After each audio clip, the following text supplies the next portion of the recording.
தேவ வார்த்தை ஐக்கியத்திற்கு நான் உங்களை வரவேற்கிறேன். நான் ஜெரல் சாண்டியாகோ. மறுபடியும் தேவனுடைய வார்த்தையை தியானிக்க, சிந்திக்க, படிக்க நாம் தேவனுடைய பிரசன்னத்தில் கூடியிருப்பது ரொம்ப மகிழ்ச்சி. தேவனுடைய வார்த்தை தேவனுடைய ஆசீர்வாதங்களையும் நன்மைகளையும் நம்முடைய வாழ்க்கைக்குள் கொண்டு வரும் ஒரு கருவியாக இருக்கிறது. கர்த்தர் நம் வாழ்வில் ஒரு ஆசீர்வாதத்தை கொண்டு வர விரும்பும்போது, ஒரு நன்மையை செய்ய விரும்பும்போது, அவர் தன்னுடைய வார்த்தையை அனுப்பி செய்கிறார் என்று வேதம் நமக்கு போதிக்கிறது. சங்கீதம் 107:20 கர்த்தர் தன்னுடைய வார்த்தையை அனுப்பி அவர்களை குணமாக்கினார், அழிவுகளுக்கு தப்புவித்தார் என்று வேதம் போதிக்கிறது. அப்போ பாருங்கள், உங்கள் வாழ்க்கையில் நீங்கள் விரும்புகிற நன்மைகள் எல்லாமே தேவனுடைய வார்த்தைக்குள் இருக்கிறது.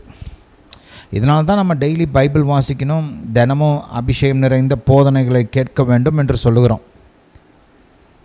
ஏன்னா அந்த வார்த்தைக்குள்ளே வெறும் இன்ஃபர்மேஷன் மட்டுமல்ல, அந்த வார்த்தைக்குள்ளே ஆசீர்வாதங்கள் இருக்கிறது, அந்த வார்த்தைக்குள்ளே தேவனுடைய வல்லமை இருக்கிறது, அந்த வார்த்தைக்குள்ளே தேவ ஆசீர்வாதங்களும் அற்புதங்களும் இருக்கிறது. அந்த வார்த்தையை நான் பெற்றுக்கொண்டு அதை விசுவாசித்து தேவனை நான் அதன் அடிப்படையில் நோக்கி பார்க்கும்போது, நோக்கி ஜெபிக்கும்போது, தேவனுடைய அற்புதங்கள் என்னுடைய வாழ்க்கையில் கட்டவிழ்க்கப்படுகிறது, என்னுடைய ஜெபங்களுக்கு பதில் உண்டாகிறது. அநேக நேரத்தில் நம்ம ஜெபம் செய்ய விரும்புகிறோம், ஆனால் வார்த்தையை கவனிக்க விரும்புகிறதில்லை. ஆனால் பாருங்கள், ஜெபம் என்பது தேவனுடைய வார்த்தை என்ற விதையிலிருந்து முளைக்கிற ஒரு செடியாக இருக்க வேண்டும். ஏன்னா நான் எதன் அடிப்படையில் ஜெபிக்கிறேன்? தேவ வார்த்தையின் அடிப்படையில் ஜெபிக்கிறேன். அந்த வார்த்தை தான் விதை. அந்த விதையை நான் எடுத்து என் இருதயத்தில் விதைச்சாதான்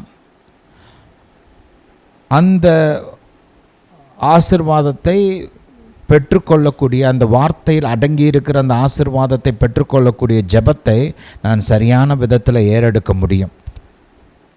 ஹல்லேலூயா, ஹல்லேலூயா டு ஜீசஸ். வல்லமை நிறைந்த ஜெபங்கள் தேவ வார்த்தையிலிருந்து முளைத்த செடிகளாக இருக்கின்றன. ஹல்லேலூயா, ஹல்லேலூயா டு ஜீசஸ். நாம் ஜெபிப்போம், ரைட்? ஹல்லேலூயா. நான் ஒரு காரியத்தை உங்களுக்கு என்கரேஜ் பண்ணுறேன். அனுதினமும் பைபிள் வாசிங்க, ரைட்? அனுதினமும் நீங்கள் பைபிளை திறந்து உங்கள் கண்களால் தேவ வார்த்தைகளை பார்த்து உங்கள் வாயால் வாசிங்க. அது உங்கள் காதுகள் கேட்கணும். அடுத்தபடியாக இந்த மாதிரி அபிஷேகம் நிறைந்த போதனைகளை டெய்லி கேட்கணும். ஏன்னா கர்த்தர் நம்மளுக்கு ரெண்டையுமே கொடுத்துருக்கிறாரு. ஒரு பக்கம் பைபிளை கொடுத்துருக்கிறாரு, இன்னொன்று ஊழியக்காரர்களை அழைத்து அவர்களை அபிஷேகம் செய்து உங்களுக்கு வார்த்தையை போதிக்கும்படி ஏற்படுத்தி வைத்திருக்கிறார். வேதம் ஊழியக்காரர்களை தேவனுடைய ஈவுகள் என்று போதிக்கிறது. யாருக்கு கொடுக்கப்பட்ட ஈவுகள்? சபைக்கு கொடுக்கப்பட்ட, ரட்சிக்கப்பட்ட ஜனங்களுக்கு கொடுக்கப்பட்ட ஈவுகள். ஹல்லேலூயா. அதனால் நம்ம ரெண்டையுமே செய்யணும். ஒரு பக்கம் பைபிளை வாசிக்கணும், இன்னொரு பக்கம் அபிஷேகம் நிறைந்த தேவனுடைய வார்த்தையின் அடிப்படையில் உள்ள போதனைகளை கேட்க வேண்டும். ஹல்லேலூயா. அனுதினமும் நீங்கள் இந்த நம்ம சேனலில் கொடுக்கப்படுகிற இந்த போதனைகள்லாம் கேளுங்க. உங்களுக்கு ஆசீர்வாதமாக இருக்கும். வாழ்க்கை கட்டப்படும், வாழ்க்கை ஆசீர்வதிக்கப்படும். ஹல்லேலூயா, ஹல்லேலூயா டு ஜீசஸ். சரி, ஜெபிப்போம். ஹல்லேலூயா டு ஜீசஸ். பிதாவே, இயேசுவின் நாமத்தினால் வருகிறோம். தாப்பனே, நீர் பெரியவர், உன்னதர், நல்லவர், எங்களை ஆசீர்வதிக்கிற தேவன், எங்கள் நினைவாக இருக்கிற தேவன், எங்களுக்கு நன்மைகளை செய்கிற தேவன். தாப்பனே, உம்முடைய விலையேறப்பெற்ற வார்த்தைகளுக்காய் ஸ்தோத்திரம். உம்முடைய வார்த்தையை அனுப்பி நீர் எங்களை ஆசீர்வதிக்கிறபடியால் ஸ்தோத்திரம். உம்முடைய வார்த்தையின் மூலமாக எங்கள் வாழ்வை நன்மையாலும் ஆசீர்வாதங்களினாலும் நிரப்புகிறபடியால் ஸ்தோத்திரம். உம்முடைய வார்த்தையின் மூலமாக எங்களுக்கு அற்புதங்களை செய்கிறபடியால் ஸ்தோத்திரம். தாப்பனே, உம்முடைய விலையேறப்பெற்ற வார்த்தைகளை நீர் எங்களுக்கு போதிக்க வேண்டுமா ஜெபிக்கிறோம். உம்முடைய ஞானம், புத்தி, அறிவு வெளிச்சத்தினால் நிரப்ப வேண்டுமா ஜெபிக்கிறோம். இந்த காலத்திற்கு எங்களுக்கு தேவையான சரியான வார்த்தைகளை கொடுக்க வேண்டுமா ஜெபிக்கிறோம். எங்கள் வாழ்க்கைக்கு தேவையான பதில்களை வெளிப்படுத்த வேண்டுமா ஜெபிக்கிறோம். தாப்பனே, வந்திருக்கிற ஒவ்வொருவரையும் நீர் அறிவீர், பேர் சொல்லி அழைக்கிற தேவன் நீர். தாப்பனே, அவருடைய தனிப்பட்ட அந்த தேவைகளை நீர் நிறைவேற்ற வேண்டுமாய் ஜெபிக்கிறோம், பூர்த்தி செய்ய வேண்டுமாய் ஜெபிக்கிறோம். உம்முடைய உதவி அவர்களுக்கு உண்டாகட்டும். உம்முடைய வல்லமை அந்த இடங்களில் வெளிப்படட்டும். அற்புதங்கள் நடைபெறட்டும். நன்மைகள் உண்டாகட்டும். தாப்பனே உம்முடைய அபிஷேகம் எல்லா நுகங்களையும் முறிக்கட்டும், எல்லா கட்டுகளையும் அறுக்கட்டும், எல்லா சுமைகளையும் நீக்கட்டும். தாப்பனே இந்த மக்களுடைய பொருளாதார தேவைகள் சந்திக்கப்படட்டும், இருதயத்தின் விருப்பங்கள் பூர்த்தி செய்யப்படட்டும். இயேசுவின் நாமத்தினால வியாதிகள் நீங்க கடவுதாக. இயேசுவின் நாமத்தினால பலவீனங்கள் நீங்கட்டும். இயேசுவின் நாமத்தினால வலி வேதனைகள் நீங்கட்டும். இயேசுவின் நாமத்தினால பரிபூர்ண சுகம் உண்டாகட்டும், பூரண சுகம் உண்டாகட்டும். தாப்பனே நீங்கள் அப்படியே செய்கிறபடியால் ஸ்தோத்திரம். ஒவ்வொருவரையும் கண்ணின் மணியைப் போல பாதுகாக்க வேண்டுமா ஜெபிக்கிறேன். போக்கிலும் வரத்திலும் பாதுகாத்து கொள்ளுங்கள், எல்லா தீமைக்கும் விலக்கி பாதுகாத்து கொள்ளுங்கள். தாப்பனே ஒவ்வொருவரையும் பிசாசின் கண்ணியிலிருந்தும் குழிகளிலிருந்தும் மனுஷருடைய குழிகளிலிருந்தும் தப்புவிக்க வேண்டுமா ஜெபிக்கிறேன். தாப்பனே உம்முடைய நல்ல கரம் இந்த ஜனத்தின் மீது நன்மைக்கு எதுவாக இருக்கட்டும்.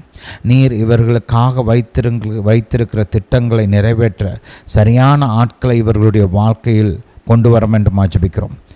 எப்படி தாவீதுக்கு உதவி செய்ய ஆட்களை கொண்டு வந்தீரோ, ஆரோனுக்கு உதவி செய்யும்படி லேவியர்களை கொடுத்தீரோ, அந்த விதமாக இவர்களுக்காக நீர் வைத்திருக்கிற திட்டங்களை நிறைவேற்ற நீர் சரியான ஆட்களை இவர்களுடைய வாழ்க்கையில் கொண்டு வர வேண்டுமா ஜெபிக்கிறேன். உதவிகள் உண்டாகட்டும். தாப்பனே இவர்களை பலப்படுத்தி ஆதரிக்கக்கூடிய சரியான ஆட்கள் இவர்கள் வாழ்க்கையில் நீர் கொண்டு வருகிறபடியால் ஸ்தோத்திரம். பிதாவே உம்முடைய நன்மைகள் வெளிப்படட்டும். Hallelujah to Jesus. எப்ரோன் நம்மெனல ஹக்கரோத்ரா எப்ரூன்ஷனலாந்த நம்மென அப்ரூன் அந்த்ரேரஷந்திரம். ஒவ்வொருவரும் சரியான நேரத்தில் சரியான இடத்துல இருக்கட்டும். டிவைன் கனெக்ஷன்ஸ் உண்டாகட்டும். அற்புதங்கள் நடைபெறட்டும். தாப்பனே இது இவர்களுக்கான அற்புதத்தின் காலம். நீர் இவர்களுடைய வாழ்க்கையில் பலத்த அற்புதங்களை செய்ய வேண்டுமா ஜெபிக்கிறேன். பலத்த ஃபைனான்ஷியல் மிரக்கல்ஸ் செய்ய வேண்டுமா ஜெபிக்கிறேன். தாப்பனே நீர் எல்ஷடாய் தேவனாக, அற்புதங்களின் தேவனாக எங்கள் வாழ்க்கையில் வெளிப்பட வேண்டுமா ஜெபிக்கிறேன். பிதாவை நீங்கள் அப்படியே செய்கிறபடியால் ஸ்தோத்திரம். இயேசுவின் நாமத்தினால் பிதாவே, ஆமென். ஹல்லேலூயா, ஹல்லேலூயா டு ஜீசஸ். ஜெபிப்பது நல்லது. தேவனுடைய பிரசன்னத்தில் வந்து அவருடைய உதவியை பெற்றுக்கொள்வது நல்லது. நல்ல ஒரு எதிர்பார்ப்போடு இருங்க. நம்ம வந்து தேவனுடைய வார்த்தையின் அடிப்படையில், தேவன் கொடுத்த வெளிப்பாடுகளின் அடிப்படையில் ஜெபிச்சிருக்கிறோம். நம்முடைய ஜெபத்தை கர்த்தர் கேட்டிருக்கிறார், ஜெபத்துக்கு பதில் கொடுத்துருக்கிறார். கர்த்தருக்கு ஸ்தோத்திரம் சொல்லிகிட்டே இருங்க. கர்த்தாவே இந்த நன்மையை செஞ்சபடி ஆள் ஸ்தோத்திரம், இந்த அற்புதத்தை செய்தபடி ஆள் ஸ்தோத்திரம்னு சொல்லிகிட்டே இருங்க. உங்கள் வாழ்க்கையில் நிச்சயமாகவே நன்மைகளும் அற்புதங்களும் ஆசீர்வாதங்களும் உண்டாகும். ஹல்லேலூயா, ஹல்லேலூயா டு ஜீசஸ். சரி, வாசிப்போம். மத்தேயு 14ஆம் அதிகாரம் 15ஆம் வசனத்திலிருந்து. போன மெசேஜில் நம்ம இந்த காரியத்தை குறித்து தியானிக்க ஆரம்பித்தோம். பாருங்கள், தேவனுடைய வார்த்தையில் பல வெளிப்பாடுகள் இருக்கிறது, பல வெளிப்பாடுகள் அடங்கி இருக்குது. ஒரு பேசேஜில் இப்போ பாருங்கள், இப்போ நம்ம இந்த அற்புதத்தை குறித்து ஒரு 6-7 வசனம் 7-8 வசனம் இருக்குது இல்லையா? அப்போ அந்த வசனங்களில் வந்து ஏதோ ஒரு குறிப்பிட்ட வெளிப்பாடு மட்டும்தான் இருக்குதுன்னு நம்ம நினைக்கக்கூடாது. ஏன்னா தேவன் அளவற்ற ஞானம் உள்ளவர். அவர் ஒரு வார்த்தையை சொல்கிறாருன்னா அதில் பல அர்த்தங்கள் இருக்கும், பல பரிமாணங்கள் இருக்கும், பல வெளிப்பாடுகள் இருக்கும். அது நம்முடைய வாழ்க்கையில் பல நேரங்களில் பல விதமாக நமக்கு உதவி செய்யும். ஹல்லேலூயா. அதனால் வந்து என்றைக்குமே நம்மளை லிமிட் பண்ணக்கூடாது. நீங்கள் பைபிளை வாசிக்கும்போது எப்பொழுதுமே ஒரு எதிர்பார்ப்போடு வாசிக்கணும். உங்களுக்கு தெரிந்த வேத பகுதியாக இருக்கலாம், நீங்கள் அநேக முறை வாசித்த வேத பகுதியாக இருக்கலாம். ஆனால் அந்த வேத பகுதியில் கர்த்தர் உங்களுக்கு புது காரியங்களை வெளிப்படுத்துவார். கர்த்தர் இன்றைக்கி என் கூட பேச போகிறாரு, எனக்கு வந்து ஞானத்தையும் தெளிவையும் கொடுக்க போகிறாரு, என் வாழ்க்கையை மாற்ற போகிறாருன்னு ஒரு எதிர்பார்ப்போடு வாசிக்க வேண்டும். ஹல்லேலூயா. இந்த வேத பகுதியெலாம் நான் எத்தனை ஆயிரம் தடவை வாசிச்சிருப்பேன்னு தெரியாது எனக்கு. ஆனால் பாருங்கள், நான் ரட்சிக்கப்பட்ட காலங்களில் இது குறித்த ஒரு வெளிப்பாடு இருந்துச்சு. கர்த்தர் பெருக்கினார், அற்புதத்தை செய்தார், மக்கள் தேவையை சந்தித்தார் அப்படின்னு ஒரு மேலோட்டமான ஒரு வெளிப்பாடு இருந்தது. ஆனால் இதே வேத பகுதியிலிருந்து இன்றைக்கு கர்த்தர் பல விதங்களில் பல வெளிப்பாடுகளை கொடுத்துருக்கிறார். ரைட், ஒவ்வொன்றும் முக்கியமானவைகள், என் வாழ்க்கையில் பல விதங்களில் ஆசீர்வாதங்களை கொண்டு வந்தவைகள். ஹல்லேலூயா.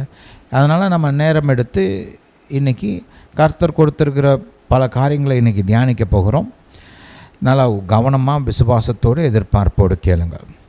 15ஆம் வசனம். சாயங்காலமான போது அவருடைய சீஷர்கள் அவரிடத்தில் வந்து, இது வனாந்தரமான இடம், நேரமும் ஆயிற்று, ஜனங்கள் கிராமங்களுக்கு போய் தங்களுக்கு போஜன பதார்த்தங்களை கொள்ளும்படி அவரை அனுப்பிவிட வேண்டும் என்றார்கள். இயேசு அவர்களை நோக்கி, அவர்கள் போக வேண்டுவதில்லை, நீங்களே அவர்களுக்கு போஜனம் கொடுங்கள் என்றார். பாருங்கள், சில சமயம் கர்த்தர் நம்மக்கிட்ட சொல்கிற காரியங்கள், நமக்கு கொடுக்குற பொறுப்புகள் நம்முடைய திராணிக்கு மிஞ்சினதாக இருக்கும். இங்கே ஏன் வந்து சீஷர்கள் கர்த்தாவே இவங்களெல்லாம் அனுப்பி வைங்கன்னு சொல்கிறாங்க? ஏன்னா அவங்களால இவங்களுக்கு சாப்பாடு கொடுக்க முடியாது, அவங்களுக்கு தெரியும். ரைட், அவங்க கையில் ஒன்றுமே கிடையாது. ரைட், இந்த பையனே தேடி கண்டுபிடிச்சி என்ன இருக்குதுன்னு கர்த்தர் பாருங்கன்னு சொல்கிறாரு. நீங்கள் மற்ற சுவிசேஷங்களில் பார்க்கலாம் அதை. ரைட், அப்போ அதுக்கப்புறம் தான் தேடி கண்டுபிடிச்சி இந்த பயல்கிட்ட வந்து 5 அப்பமும் 2 மீனும் இருக்குது, ஒரு சின்ன பாயிண்ட் இருக்குது அப்படின்னு கண்டுபிடிச்சி சொல்கிறாங்க. ரைட், இப்போ இவங்களால் இவங்களுடைய இந்த மக்களுடைய இத்தனாயிரம் மக்களுடைய தேவைகளை சந்திக்க முடியாதுன்னு அவங்களுக்கு தெரியும். சந்திக்க முடியாதுன்றதுனால தான் ஏசப்பாட்டை வந்து சொல்கிறாங்க, கர்த்தாவே சீக்கிரம் அனுப்பிச்சி வைங்க, அவங்க போய் அவங்க காசை செலவழித்து அவங்க சாப்பாடை வாங்கி சாப்பிடட்டும் அப்படின்னு சொல்லி கர்த்தர்கிட்ட வந்து சொல்கிறாங்க. ஆனால் ஏசப்பா என்ன சொல்கிறாரு? நீங்களே அவர்களுக்கு போஜனம் கொடுங்கள் என்றார். இதில் ஒரு பெரிய பாடம் இருக்குது பாருங்கள். பைபிளில் இந்த கொடுப்பது வந்து பல லெவலில் செய்யலாம். ஒரு லெவல் வந்து நம்மள்கிட்ட இருக்கிறத வச்சு இருக்கிறதுல என்ன நம்மளால் கொடுக்க முடியுமோ அதை நம்ம கொடுக்குறோம். வேதம் போதிக்குது இல்லையா, ஒருத்தன் வந்து தன்னுடைய மனசில் நான் இவ்வளோ கொடுக்க போகிறேன்னு ஒரு முடிவு பண்ணி, ரைட், அதை வந்து ஒரு வில்லிங்காக விருப்பத்தோட விரும்பி கொடுக்க வேண்டும் அப்படின்னு வேதம் போதிக்குது. அது ஒரு லெவல். இன்னொரு லெவல் பார்த்திங்கன்னா அந்த திராணிக்கு மிஞ்சி கொடுப்பது, அதை குறித்தும் வேதம் போதிக்குது. ரைட், நீங்கள் 2 கொரிந்தியர் 8ஆம் அதிகாரம் 9ஆம் அதிகாரம்லாம் படித்து பார்த்திங்கன்னா அதில் அந்த மாதிரி காரியத்தை குறித்துலாம் போட்டிருக்கு. அவங்களுக்கு வந்து தேவ கிருபை வெளிப்பட்டு தான் பாருங்கள் அந்த கொரிந்தியர் ஜனங்களுக்கு. ரைட், அப்போ அந்த தேவ கிருபை கொடுத்த அந்த பலத்தினால அவங்களுடைய திராணிக்கு மிஞ்சி அவங்க கொடுத்தாங்களாம். அவங்களுடைய திராணினால் கொடுக்க முடிஞ்ச ஒரு அளவு இருக்குது. ஆனால் இப்போ அவங்க வாழ்க்கையில் தேவ கிருபை வெளிப்படுகிறது. அந்த கிருபை வெளிப்படும்போது இப்போ அந்த கிருபைன்றது கர்த்தருடைய சூப்பர் நேச்சுரல் பலன், மக்களுடைய திராணி கிடையாது. திராணிக்கு உங்கள் திராணி அளவுக்கு கொடுக்கறதுக்கு கிருபை தேவையில்லை. தேவ கிருபை வெளிப்படும்போது இப்போ என்ன ஆகுது, உங்களுடைய திராணிக்கு மிஞ்சி கொடுக்கக்கூடிய ஒரு சூப்பர் நேச்சுரல் திறன் உங்களுக்கு உண்டாகுது. அது இன்னொரு வகை. இன்னொரு நேரங்களில் பாருங்க, கர்த்தருடைய இயற்கைக்கு அப்பாற்பட்ட வல்லமை, அற்புதத்தின் வல்லமையை நம்பி தான் நீங்கள் வந்து அவர் சொல்கிறத செய்யவே முடியும். இப்போ இந்த இடத்துல சாப்பாடு கொடுக்கணும்னா, ஒன்று நல்லா காசு செலவழிச்சாலுமே எல்லாருக்கும் ஜாலியாக கொடுக்க முடியாது. ஏன்னா அவங்க இருக்கிறது வனாந்திரம். இந்த இடத்துல எப்படி இவங்க வந்து இவங்கள்ட்ட செய்வதற்கு சாப்பாடு கொடுப்பதற்கான காரியங்கள் எதுவுமே இல்லை. அப்போ எப்படி இவங்களால் செய்ய முடியும்? கர்த்தர் ஏன் இப்படி அவங்கள்ட்ட சொல்கிறாரு? கர்த்தருடைய இந்த நமக்கு கொடுக்குற பொறுப்புகள், ஒரு அசைன்மெண்ட், இதெல்லாம் வந்து பார்த்திங்கன்னா எப்போதும் நம்ம திராணிக்கு ஏற்ற மாதிரியே இருக்கும்னு நினைக்கக்கூடாது. இந்த மாதிரி திராணிக்கு மிஞ்சின காரியங்கள்லாம் சொல்லுவார்.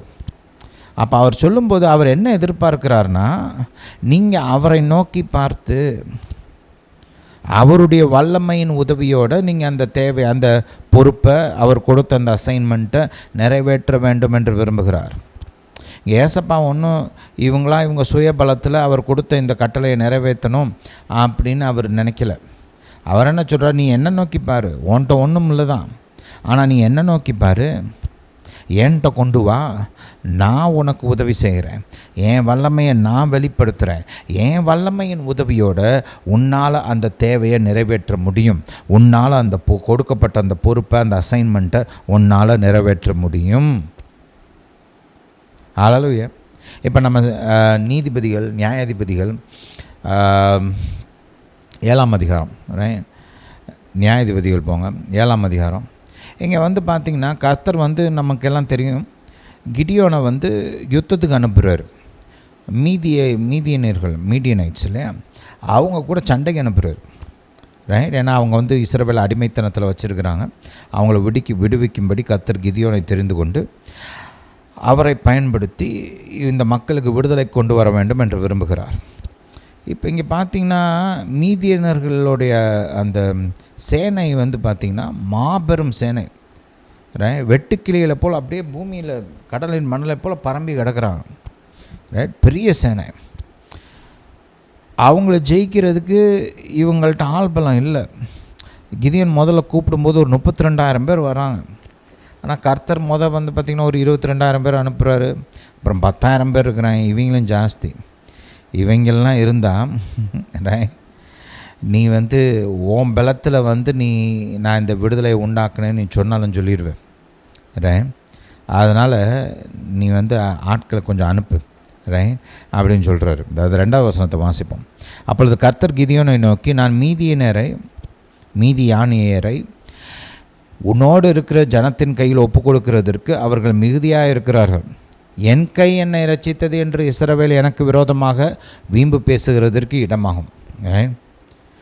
நாங்கள் பெரிய வீரங்க, நாங்கள் பெரிய வில் வித்தையில் தேறினவர்கள், பட்டயம் சுழற்றுறதில் நாங்கள் வந்து பெரிய ஆட்கள், எங்கள் குதிரைகள் வந்து பலமுள்ள குதிரைகள், நாங்கள் வந்து பலம் வாய்ந்த யுத்த வீரர்கள், அதனால் ஜெயிச்சிட்டோன்னு சொல்லிடாமல் இருக்கணும்.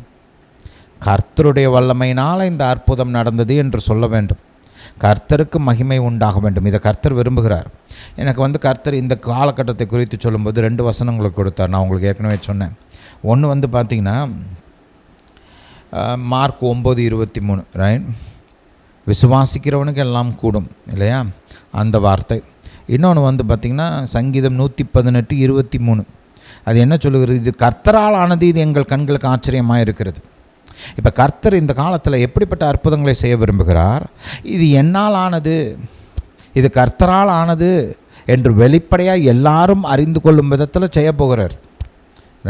நீங்கள் மட்டுமில்லை, உங்களை சுற்றி இருக்கிறவங்க, ஏன் உங்கள் சத்துருக்கள் கூட இந்த நடக்கிற அற்புதங்களை பார்த்து இது கர்த்தருடைய கரம், இது கர்த்தர் செய்கிற காரியம் அப்படின்னு அவங்களே சொல்கிற அளவுக்கு, எங்கள் கண்களுக்கு ஆச்சரியமாக இருக்கிறது என்று சொல்லுகிற அளவுக்கு கர்த்தர் உங்கள் வாழ்வில் கிரியை செய்ய விரும்புகிறார்.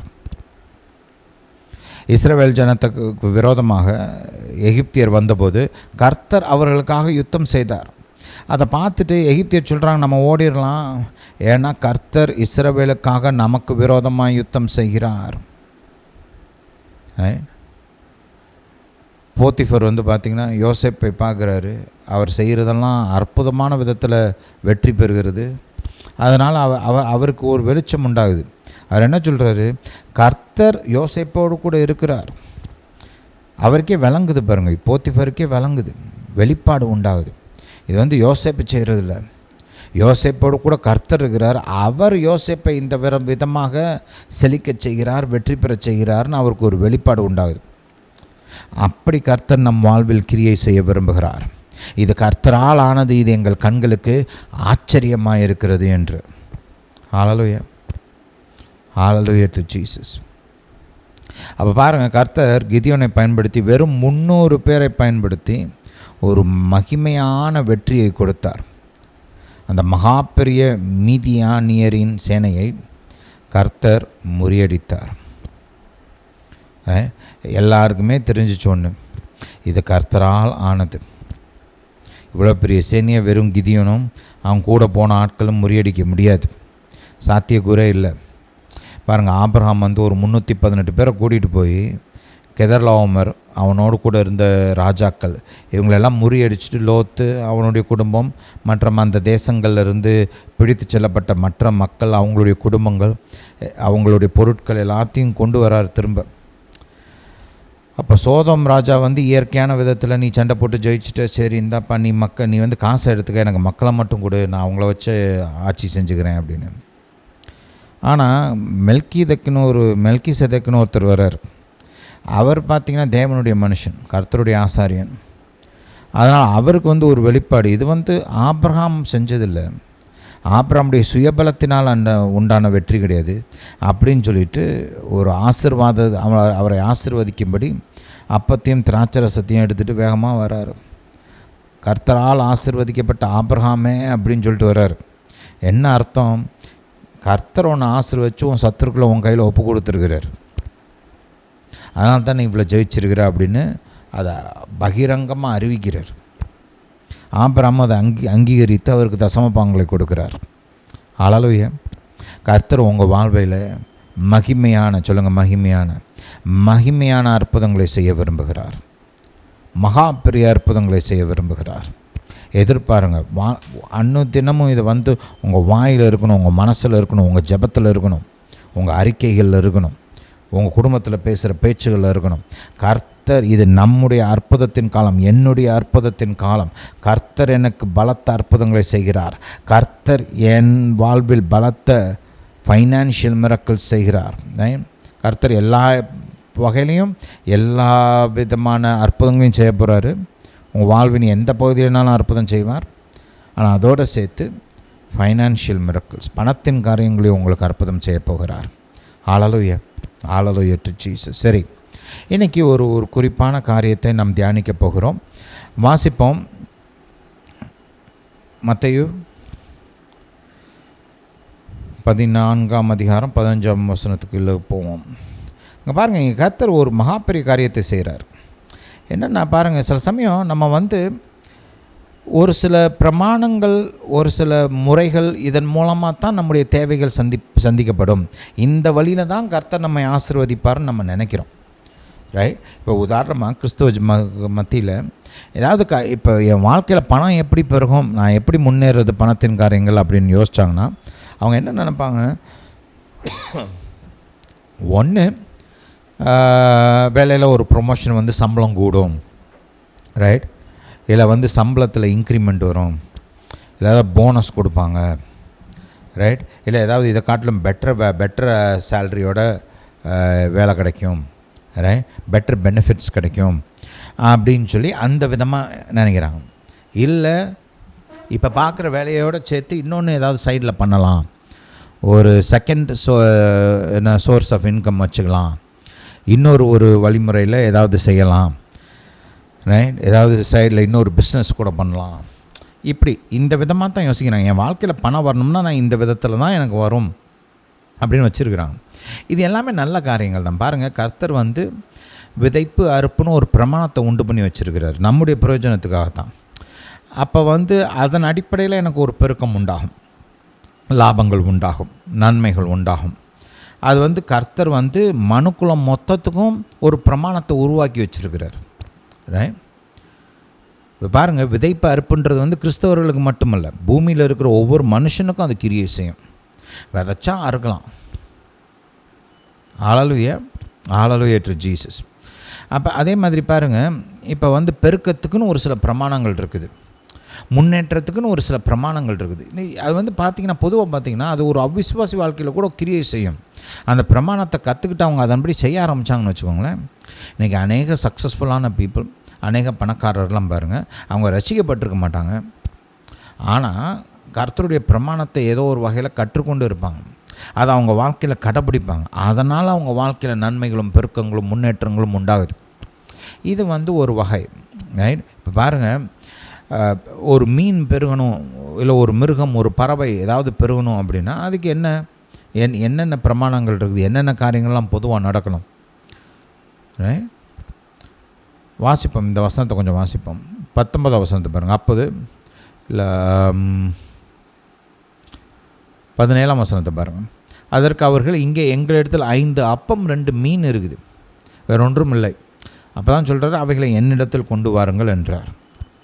இப்போ வந்து இந்த ரெண்டையும் பெருகச் செய்கிறார் கர்த்தர். இயற்கைக்கு அப்பாற்பட்ட விதத்தில் பெருக்கத்தை உண்டு பண்ணுகிறார். பொதுவாக ஒரு மீன் பெருகணும்னா என்ன கண்டிஷன்? அது உயிரோடு இருக்கணும். உயிரோடு இல்லாத எந்த காரியமும் பெருகாது. அது மனுஷனாக இருக்கட்டும், மீனாக இருக்கட்டும், பறவையாக இருக்கட்டும், மிருகமாக இருக்கட்டும், அது பெருக வேண்டும் என்றால் அது உயிரோடு இருக்கணும். இங்கே வந்து மீன் வந்து மரித்து போன நிலைமையில் இருக்குது. மரித்தது மட்டும் இல்லை, அதை சமைக்க வேற செஞ்சாச்சு. இது வந்து பெருகிறதுக்கு வாய்ப்பே கிடையாது. இயற்கையான ரீதியில் இது பெருகுவதற்கான வாய்ப்பே கிடையாது.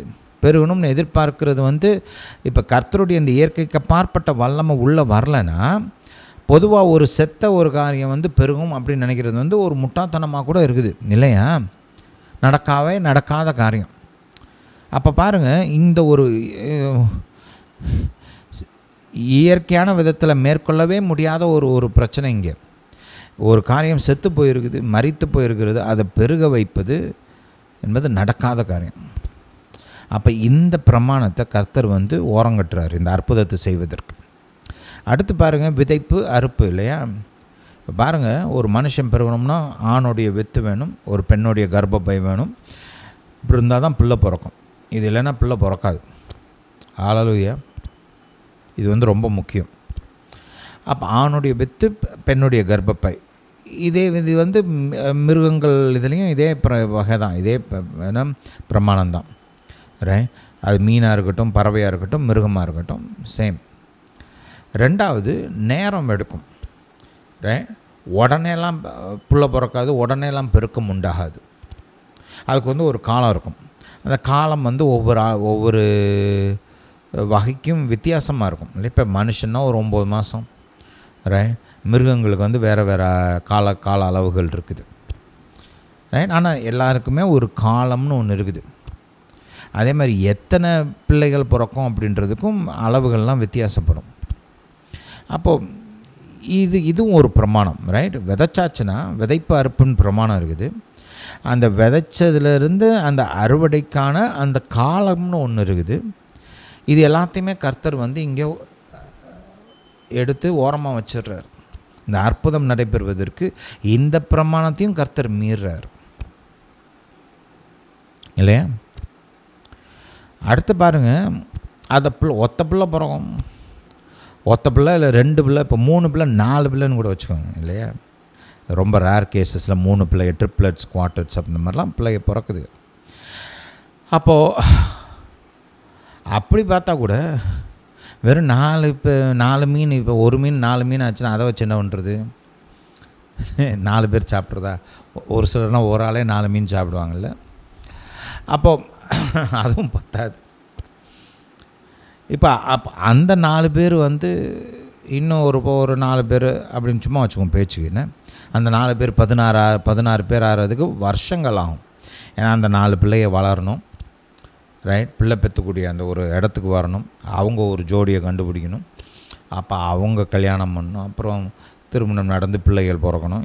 இதுக்கு வந்து எவ்வளோ காலம் ஆகும்? மீன்களும் அப்படி தான். இப்போ வந்து ஒரு 10 மீன் பிறக்குன்னு வச்சுக்கோங்க பேச்சுக்கு. அப்போ அந்த 10 மீனுக்கு ஒரு அளவுக்கு வளர்ந்து அதுக்கப்புறம் மறுபடியும் அவைகள் பிள்ளைகளை பெற்றுக்கொள்வதற்கு டைம் ஆகும். அந்த டைம் வேறு இருக்குது. வெறுமன் அந்த விதைப்பு அறுப்பு அதுக்கு மத்தியில் இருக்க காலகட்டமும் இல்லை. அடுத்த லெவல் பெருக்கத்திற்கு அவங்க வளர்ந்து அதுக்கப்புறம் டைம் ஆகும். ரைட்? இப்போ இவ்வளவு இருக்குது. இந்த காலகட்டத்தையும் கர்த்தர் வந்து ஒத்தி வைக்கிறார். இந்த ரூல், இந்த பிரமாணத்தையும் கர்த்தர் வந்து ஓரங்கட்டி வைக்கிறார் இந்த அற்புதத்தை செய்வதற்கு. இன்னொன்று வந்து பாருங்கள், அது இப்போ வந்து மீன் பிடிக்கணும் அப்படின்னா, இப்போ பெரிய இருக்குது மீன். ஆனால் மீன் எங்கே இருக்கும்? ஏரி, குளம், கடல், இங்கே தான் மீன் இருக்கும்.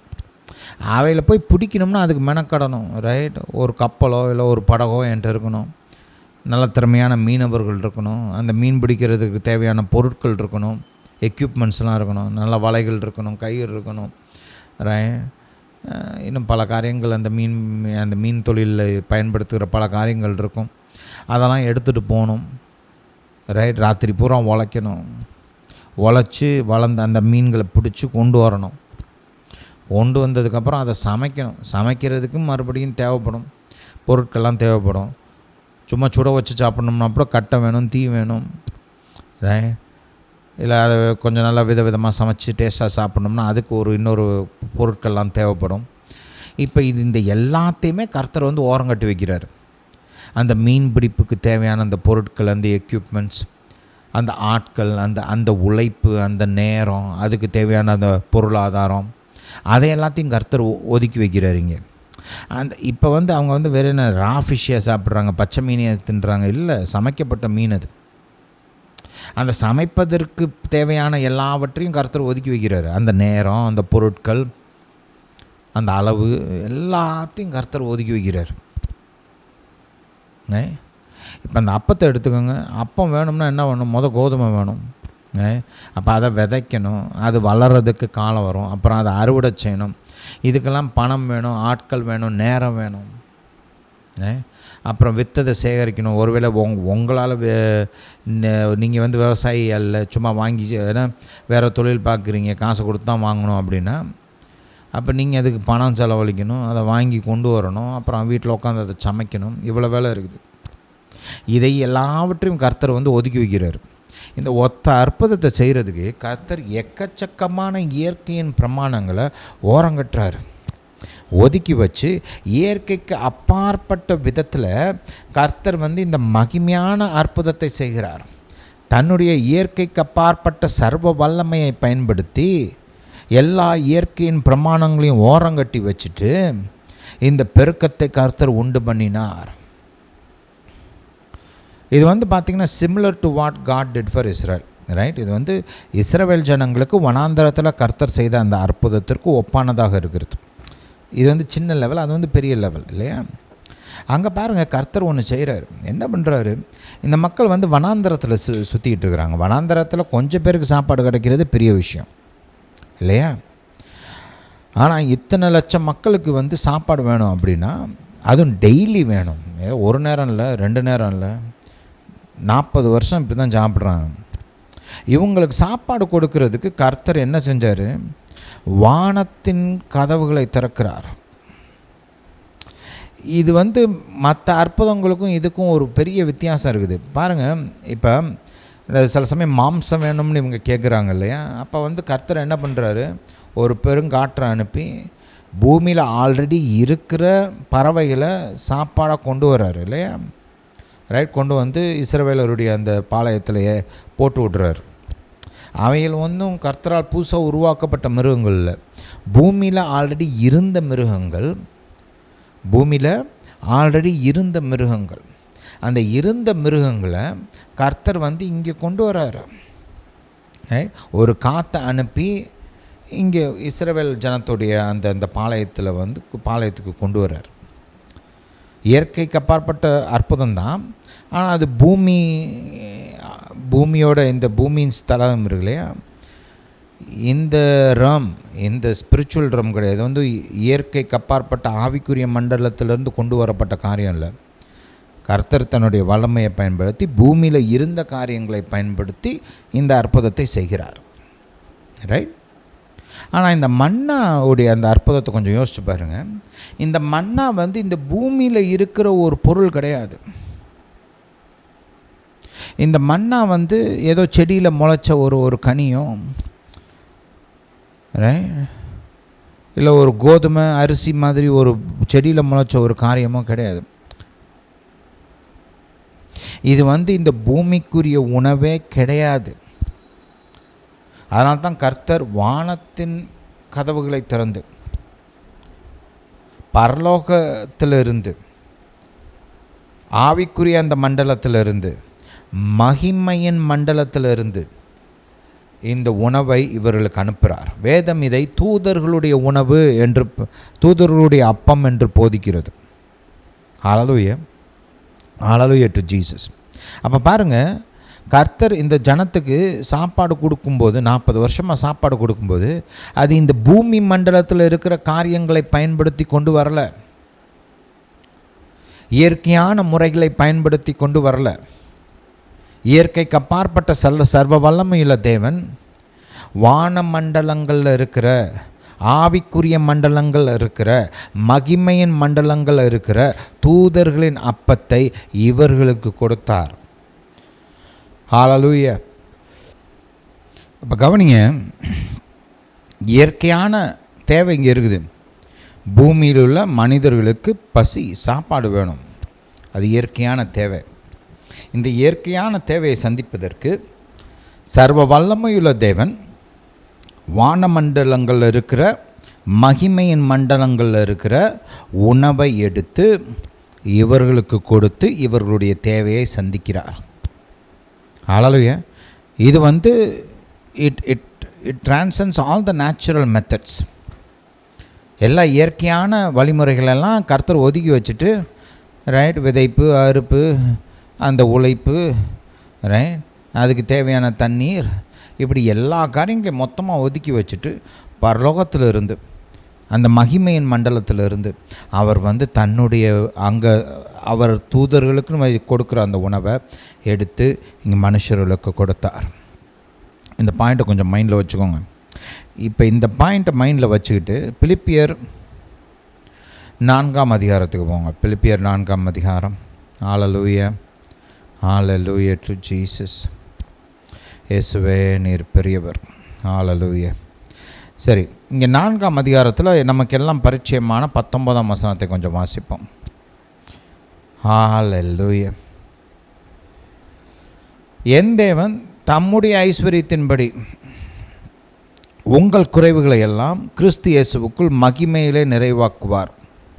ஹல்லேலூயா.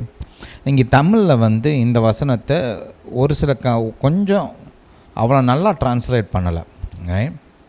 இது இந்த வசனம் இப்படி இருந்திருக்கணும். என் தேவன் தம்முடைய மகிமையின் ஐஸ்வரியத்தின்படி உங்கள் குறைவுகளை எல்லாம் கிறிஸ்து இயேசுவுக்குள் நிறைவாக்குவார். அப்படி தான் வந்திருக்கணும். ரிச்சஸ் இன் க்ளோரி. ரைட். எங்கே இருக்கிற ஐஸ்வர்யம்? பூமியில் இருக்கிற ஐஸ்வர்யம் இல்லை, மகிமையில் இருக்கிற அந்த ஐஸ்வர்யத்தின்படி உங்கள் குறைவுகளை எல்லாம் கிறிஸ்து இயேசுவுக்குள் நிறைவாக்குவார். ஹல்லேலூயா. ஒரு சிலர் மகிமையில் நிறைவாக்குவார்னோடனே நம்ம செத்து பரலோகம் போனதுக்கப்புறம் அவர் நம்ம தேவையில் நிறைவாக்குவார்ன்ற மாதிரி போயிடுறாங்க. இது அப்படி கிடையாது. இது நீங்கள் ஒழுங்காக கான்டெக்ஸ்ட்லாம் ஒழுங்காக வசனங்களெல்லாம் படித்து பார்த்தீங்கன்னா, இந்த நிருபத்தை படித்து பார்த்தீங்கன்னா, பூமிக்குரிய பவுலப்போஸ்தலனுடைய தேவைகளை இந்த மக்கள் தங்களுடைய பணத்தை அனுப்பி சந்திச்சிருக்கிறாங்க. அதனால் இந்த மக்களுடைய இந்த தேவைகள், குறைவுகள் பாருங்கள், பரலோகத்தில் உங்களுக்கு குறைவெல்லாம் கிடையாது. ரைட். ஃபஸ்ட்டு அதனால் இது பரலோகத்தில் நடக்கிற காரியம் யோசிக்கிறதே தப்பு. ஏன்னா பரலோகத்தில் குறையே கிடையாதுங்க. பரலோகத்தில் குறை வந்தால் அது பரலோகமே கிடையாது. ரைட். பரலோகத்தில் எல்லாம் நிரம்பி வழிகிற அனுபவம் தான். எல்லாம் மகிமை, எல்லாம் ஆசீர்வாதம், எல்லாம் நன்மை. அங்கே குறைவுகளே கிடையாது. ரைட். என் தேவன் தம்முடைய மகிமையின் ஐஸ்வர்யத்தின்படி உங்கள் குறைவுகளை, எங்கே இருக்கிற குறைவுகள்? இங்கே இருக்கிற குறைவுகள். ரைட். இந்த பூமியில் இருக்கிற குறைவுகளை நிறைவாக்குவார். இப்போ இந்த வசனத்தை கவனிங்க. நம்ம இது வரைக்கும் தியானித்த அந்த வெளிப்பாட்டின் அடிப்படையில் இந்த வசனத்தை இப்போ பாருங்கள். என் தேவன் அவருடைய மகிமையின் ஐஸ்வர்யத்தின்படி, எங்கே இருக்கிற ஐஸ்வர்யம்? மகிமையில், பரலோகத்தில், அந்த ஆவிக்குரிய அந்த மண்டலத்தில், அந்த மகிமையின் மண்டலத்தில் இருக்கிற ஐஸ்வர்யத்தின்படி உங்கள் குறைவை எல்லாம் கிறிஸ்து இயேசுவுக்குள் நிறைவாக்குவார். பாருங்கள், கர்த்தர் இப்படி சொல்கிறார், வெள்ளியும் பொன்னும் என்னுடையது, பூமியும் அதன் நிறைவும் என்னுடையது அப்படின்னு சொல்கிறார். ஒரு சில காரியங்களில் கர்த்தர் அவர் ஆல்ரெடி உருவாக்கி வைத்திருக்கிற அந்த பூமியின் ஐஸ்வர்யங்கள்லேருந்து நம்முடைய தேவையில் சந்திக்கிறார். இப்போ இஸ்ரவேலுக்கு அந்த பறவைகளை கொண்டு வராரு இல்லையா, அது பரலோகத்திலேருந்து கொண்டு வரல. பூமியில் அவர் ஆல்ரெடி அந்த பறவைகளை உண்டு பண்ணி வச்சுருந்தார். அந்த பறவைகளை தான் இவங்களுக்கு சாப்பாடாக கொண்டு வர்றாரு. அது அவர் பூமியின் நிறைவு, அவர் உண்டாக்கி வச்சிருந்த அந்த பூமியின் நிறைவில் இருந்து அந்த தேவையை சந்திக்கிறார். இங்கே ஆனால் அந்த மன்னா அப்படி சந்திக்கப்பட்டதில்லை. அது மகிமையின் மண்டலத்தில் இருக்கிற உணவை கொண்டு மனிதர்களுக்கு கொடுத்து அவர்கள் தேவைகளை சந்தித்தார். ஹல்லேலூயா. அப்படிப்பட்ட வாக்குத்தத்தம் தான் இந்த 19ஆம் வசனம். என் தேவன் தம்முடைய மகிமையின் ஐஸ்வர்யத்தின்படி பூமியில் இருக்கிற வெள்ளி, தங்கம், எக்கனாமிக்கல் சிச்சுவேஷனு, ரைட், இப்போ இருக்கிற இங்கே சம்பள அளவு, இப்போ இருக்கிற அந்த பொருட்கள் அளவு, இதை வச்சில்ல, என் தேவன் தம்முடைய மகிமையின் ஐஸ்வர்யத்தின்படி உங்கள் குறைவை எல்லாம் கிறிஸ்து இயேசுவுக்குள் நிறைவாக்குவார். கர்த்தர் இந்த விதமாக செயல்பட விரும்புகிறார். தன்னுடைய மகிமையின் மண்டலத்திலிருந்து நம்முடைய வாழ்க்கையில் தேவைகளை சந்திக்க விரும்புகிறார். இயற்கைக்கு அப்பாற்பட்ட மகிமையான பலத்த அற்புதங்களை நமக்கு செய்ய விரும்புகிறார். நம்முடைய வாழ்வின் எல்லா பகுதியிலையும் செய்ய விரும்புகிறார். பொருளாதார ரீதியிலும் அற்புதங்களை நமக்கு செய்ய விரும்புகிறார். நான் இன்றைக்கி உங்களுக்கு சொல்ல விரும்புகிற ஒரு குறிப்பான பாயிண்ட் என்னென்னா, கவனிங்க, இப்படித்தான் நடக்கும்னு நீங்களாம் கற்பனை பண்ணி அவங்களுக்கு நடக்க வேண்டிய அற்புதத்தை நிப்பாட்டிடாதீங்க. கர்த்தர் ஒரு வட்டத்துக்குள்ளே அடக்க விரும்பாதீங்க. கர்த்தர் இயற்கைக்கு அப்பாற்பட்ட விதத்தில், நீங்கள் யோசித்தே பார்க்க முடியாத விதத்தில் கர்த்தர் அற்புதங்களை செய்ய வல்லவராக இருக்கிறார். அவர் உங்களுடைய தேவையில் அவர் விரும்பினார்னா இந்த பூமியின் மண்டலத்திலிருந்து அவர் உண்டு பண்ணி வைத்திருக்கிற அந்த ஐஸ்வர்யங்களிலிருந்து சந்திப்பார். ரைட்? அது ஒரு விதம். அது சாப்பாடாக இருக்கட்டும், குடும்பமாக இருக்கட்டும், இல்லை இது பண தேவையாக இருக்கட்டும், இல்லை வேறு எந்த காரியமாகவும் இருக்கட்டும். ஆனால் அதை மட்டும்தான் செய்வார் நினைக்கக்கூடாது. அதையும் தாண்டி இயற்கைக்கு அப்பாற்பட்ட விதத்தில் மகிமையின் மண்டலத்திலிருந்து கூட உங்களுடைய தேவைகளை அவர் சந்திப்பார். அப்படிப்பட்ட அற்புதங்களையும் கர்த்தர் உங்களுக்கு செய்வார். ரைட்? இப்போ பாருங்கள், கர்த்தர் ஒரு ஊற்றின் மூலமாக உங்களுக்கு தண்ணீரை கொடுக்க முடியும். அது ஒரு வகை. ரைட்? அவர் உண்டு பண்ணியிருக்கிற ஆறுகள், அவர் உண்டு பண்ணியிருக்கிற நதிகள், ஏரிகள், குளங்கள், பூமியில் வைத்திருக்கிற ஊற்றுக்கள், இதன் மூலமாக உங்களுக்கு தண்ணீர் கொடுக்க முடியும் கர்த்தரால். அது ஒரு வகையான அற்புதம். ஆனால் பாருங்கள், கர்த்தர் இஸ்ரவேல் ஜனத்துக்கு எப்படி தண்ணீர் கொடுத்தாரு? கற்பாரிலிருந்து நீர்களை புறப்பட செய்தார். அது ஏற்கனவே உருவாக்கப்பட்ட ஒரு நதி கிடையாது, பூமியில் இருக்கிற ஒரு ஊற்று கிடையாது, அவர் ஆல்ரெடி உண்டு பண்ணி வச்சுருக்கிற ஒரு ஊற்று கிடையாது, ஆல்ரெடி அவர் உருவாக்கி இருக்கிற ஒரு ஏரியோ குளமோ கிணறோ கிடையாது. அது கர்த்தர் இயற்கைக்கு அப்பாற்பட்ட விதத்தில் கல் தண்ணீரை கொடுக்காது. கர்த்தர் அதை இயற்கைக்கு அப்பாற்பட்ட மகிமைன்ற ஒரு ஆவிக்குரிய விதத்தில் ஒரு மாபெரும் அற்புதத்தை செஞ்சு கற்பாறையிலேருந்து தண்ணியை கொண்டு வந்துட்டுருக்கிறார். சோர்ஸு கற்பாறை கிடையாது, கற்பாறையால் தண்ணீரை கொடுக்க முடியாது. அது அவங்க விளங்கணும்னு சொல்லி தான் அந்த விதமாக கொடுக்குற. இது நீனா இயற்கையாக கண்டுபிடிச்ச தண்ணீர் ஊற்று கிடையாது, இல்லை கிணறு கிடையாது, குளம் கிடையாது. இயற்கைக்கு அப்பாற்பட்ட விதத்தில் நான் உனக்கு தண்ணீரை கொடுக்குறேன்றது விளங்கணுன்றதுக்குன்னே அப்படி செய்கிறார். கர்த்தர் நம்முடைய வாழ்வில் மகிமையான பலத்த அற்புதங்களை செய்ய போகிறார். எதிர்பாருங்கள். ஜெபிப்போமா? பிதாவே, இயேசுவின் நாமத்தினால் வருகிறோம். தாப்பனே, நீர் மகிமையின் தேவன், அற்புதங்களின் தேவன், சர்வ வல்லமையுள்ள தேவன். பிதாவே, நீர் எங்களுக்கு இதை அற்புதத்தின் காலமாக கொடுத்திருக்கிறீர். இயற்கைக்கு அப்பாற்பட்ட அற்புதங்களை நீர் எங்களுக்கு செய்கிறீர்.